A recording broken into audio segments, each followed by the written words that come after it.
They laughed at her scars, they whispered about her sleeves, but when one man pushed too far, and her tattoo slipped into the light, the whole diner fell silent. Emily Parker wasn't the type of woman people noticed twice, at least, not in the way she wished. Her brown hair was always tied back in a loose ponytail, her uniform was plain, and her eyes, though gentle, carried the weight of someone who had seen more than she ever spoke of. But what made her stand out weren't her features, it was the scars. Long, jagged reminders that ran down her arms, forcing her to cover herself year-round. Even in the sweltering summer heat, Mel's Diner was her workplace, her refuge, and sometimes her battlefield. She clocked in every morning at 6 a.m., greeted by the smell of sizzling bacon and the chatter of regulars. Some of the locals treated her kindly, nodding a good morning, but others, those with too much time and too little compassion, mocked her. They whispered behind coffee mugs, speculated about fires, car wrecks, or bad choices.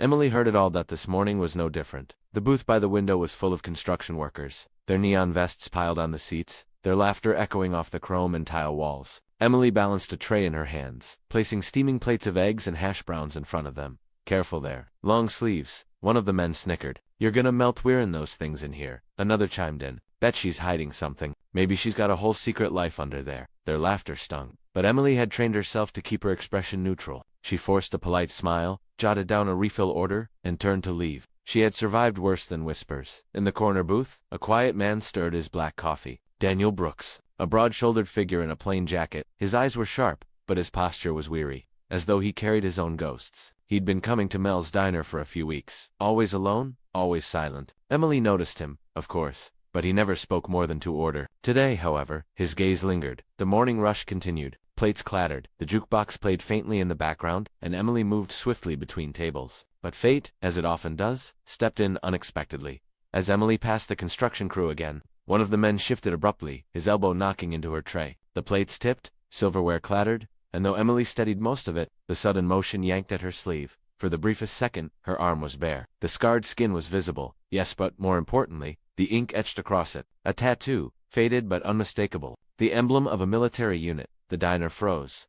The construction workers stared first in confusion, then in mocking disbelief. "What's this?" One of them barked out a laugh. "Waitress got herself a soldier's tattoo. That's rich." Another shook his head. "You trying to play hero, sweetheart? Wearing sleeves to hide that it's fake." The laughter erupted again, louder, crueler, feeding on itself. Emily's heart pounded. Her hand instinctively pulled the fabric back down, shielding what she never wanted exposed. She opened her mouth to reply, but no sound came, and then it happened.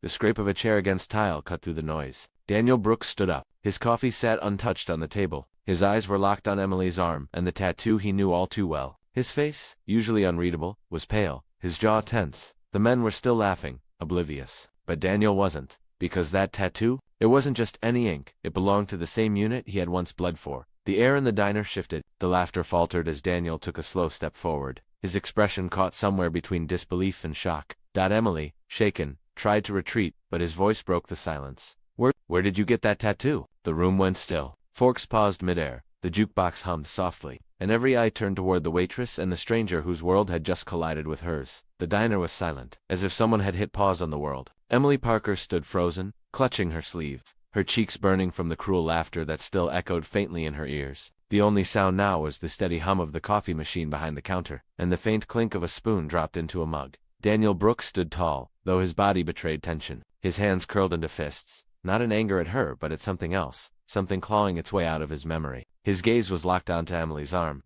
as if that piece of ink held answers he never expected to see in this small-town diner. The construction workers, confused by the sudden shift in atmosphere, exchanged uneasy looks. Their laughter had died, replaced with smirks that tried to mask their discomfort. One of them muttered, nudging his buddy, "It's just a tattoo. Probably got it off some website." Daniel's head snapped toward him, and for the first time since he started coming to Mel, his voice carried weight. Double quotes. "No, that's not just a tattoo." The room seemed to shrink. Even Mel, the owner who had been wiping down the counter, paused mid-motion.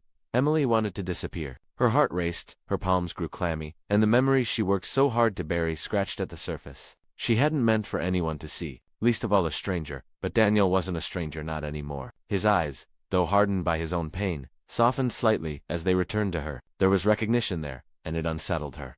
"Answer me," he said, quieter now, though no less intense. "Where did you get that tattoo?" Emily swallowed hard. Her throat was dry, her voice shaky. "It's mine." The words were simple, but the weight behind them was heavy. She expected laughter, disbelief, another round of mockery. Instead, Daniel's breath caught. His mind flashed back to scorching sand, 2 nights under foreign skies, to the sound of boots hitting the ground in unison. That tattoo wasn't decorative. It was earned. It belonged to a unit forged in fire, bonded by survival. And Emily Parker, this quiet, scarred waitress, wore it. The construction crew scoffed. "Oh, come on," one said. "You're telling me she served?" "Look at her." The words sliced through Emily like knives. "Look at her." That was all they ever did. They looked and judged, assuming scars meant weakness, assuming silence meant ignorance. Daniel's jaw tightened. "You don't get to look at her. You don't know what you're talking about."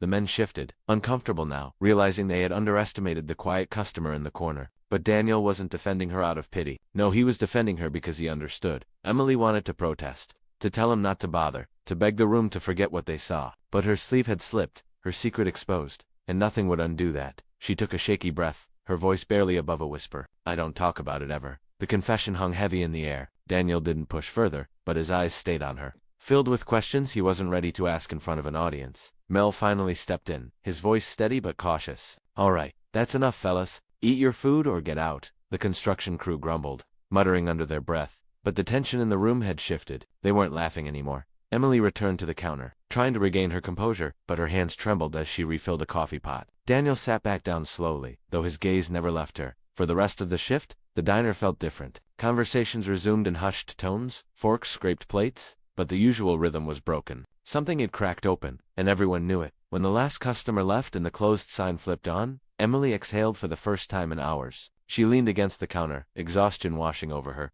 But Daniel didn't leave. He lingered by the door, his expression unreadable. Finally, he spoke again, quieter now, with something almost like reverence in his tone. "You were with the 314th, weren't you?" Emily's blood ran cold. That number, those digits, only someone who had truly been there would know. She turned slowly, her eyes meeting his, and for the first time, she realized this wasn't just a customer. This was someone who carried the same ghosts, and suddenly, she wasn't sure if she was ready for the truth that was about to come. The diner lights hummed faintly in the silence that followed Daniel's words. Emily Parker stood behind the counter, frozen, as though he had just spoken a code only she could understand.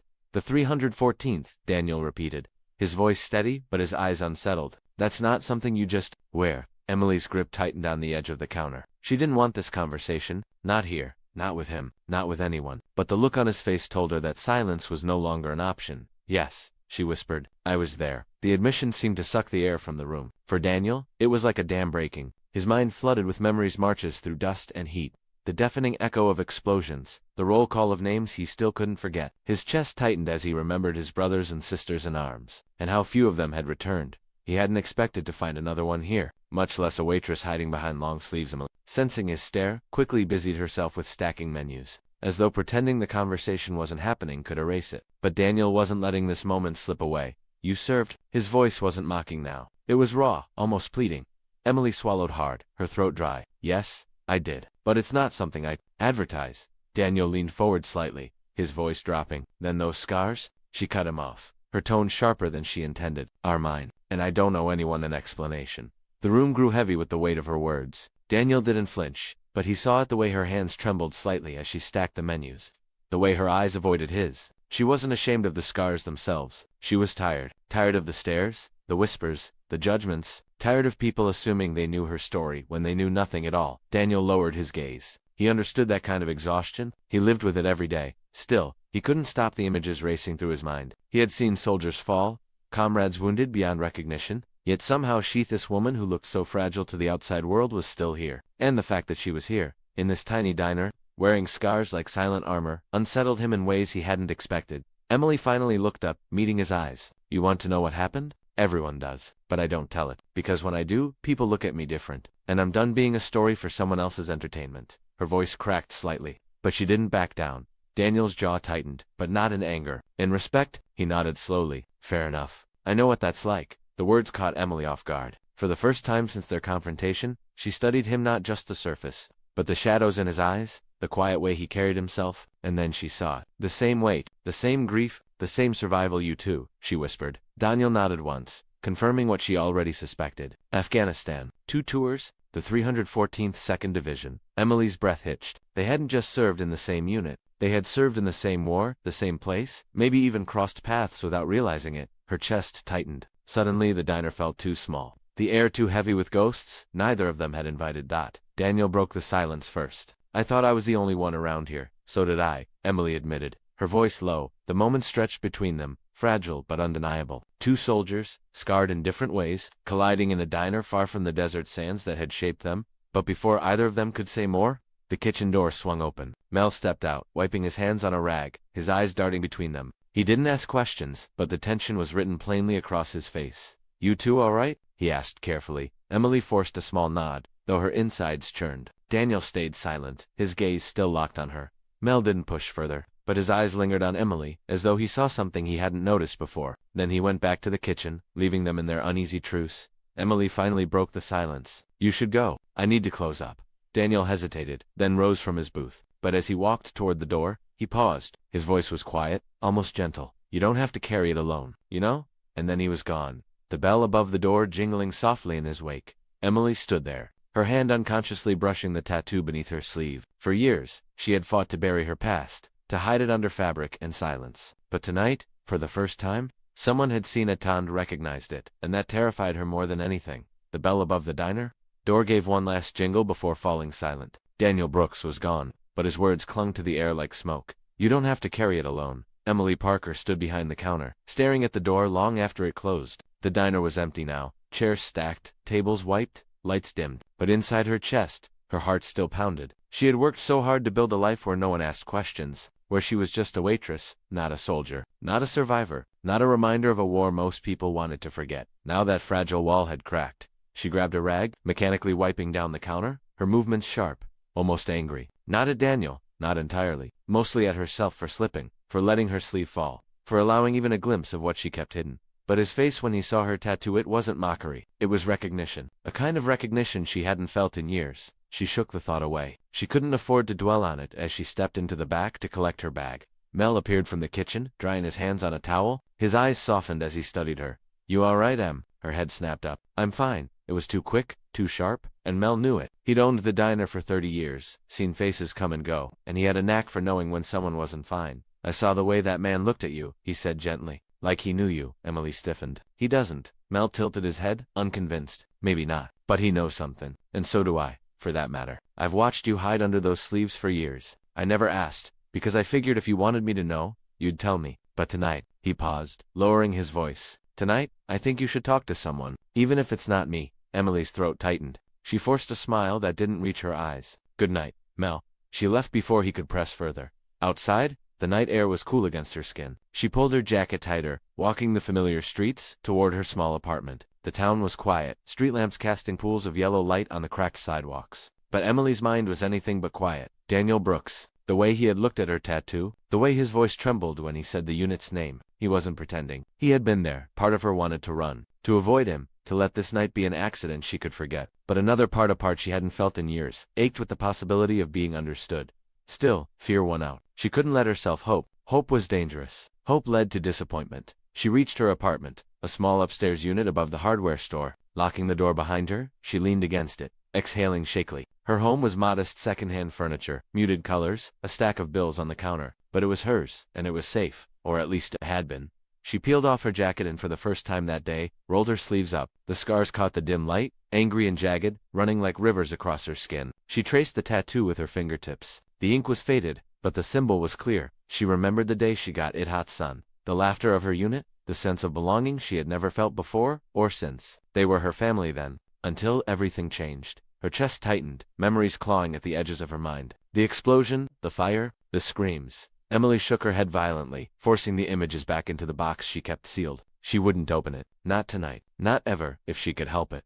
But sleep didn't come easily. When she finally drifted off, her dreams were restless, filled with sand and smoke and faces she could no longer touch. The next morning, Emily walked into the diner determined to pretend nothing had happened. But small towns never let secrets stay buried for long. By mid-morning, whispers had already spread. Customers leaned in close to one another, glancing at her sleeves, murmuring words she couldn't quite hear. And when the construction crew returned, smirking and snickering, one of them muttered just loud enough for her to catch. Guess our waitress thinks she's a soldier now. Her blood ran cold. The secret was out. And this time, there was no hiding from it. The diner felt different the next morning. Emily Parker walked in as usual, slipping on her apron and tying her hair back. The smell of frying bacon and fresh coffee filled the air. But instead of comfort, it made her stomach twist. She could feel the eyes, the glances, the whispers. Her secret wasn't just hers anymore. She moved between tables with forced efficiency, scribbling orders, refilling mugs, delivering plates. But every time she turned, someone was looking. Customers leaned toward one another, speaking behind hands,